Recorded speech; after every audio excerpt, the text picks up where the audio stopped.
তা আকাশমণি নিউ মডেলের পার্লারে চলে আসছি।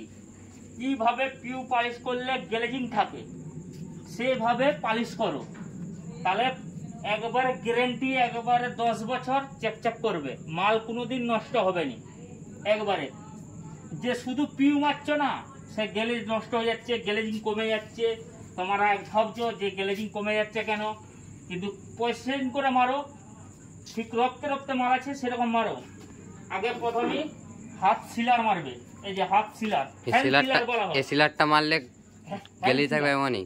হ্যাঁ, এই যে হ্যান্ড সিলার সাথে থিনার এটা মারলে, মারার পরে খুব সুন্দরভাবে ঘষে দিলে, ঘষে দেওয়ার পরে ম্যাট পালিশ করা হবে।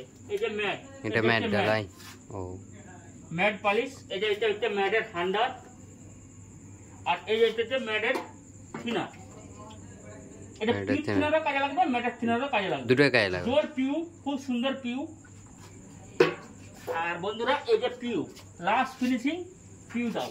ম্যাটটা মারার পরে জল দিয়ে পুরো সুন্দরভাবে ঘষে নাও, ঘষে দেওয়ার পরে লাস্ট ফিনিশিং পিউ। পিউ যে মারবে তোমরা, এই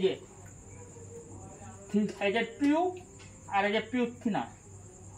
1 লিটার পিউতে 400 থেকে 500 গ্রাম থিনার দাও, থিনার দিয়ে মারো, খুব সুন্দরভাবে গ্লেজিং হবে। তো এইভাবে গ্লেজিং দেখো পাল্লায় পুরো কাচের মতন, দেখো খুব সুন্দর গ্লেজিং, খুব সুন্দর, একবার দারুণ। বন্ধুরা ভিডিওটা ভালো লাগলে লাইক কমেন্ট শেয়ার করো, আরো নতুন নতুন ভিডিও পেতে এই আমার এই ইউটিউবটাকে সাবস্ক্রাইব করো।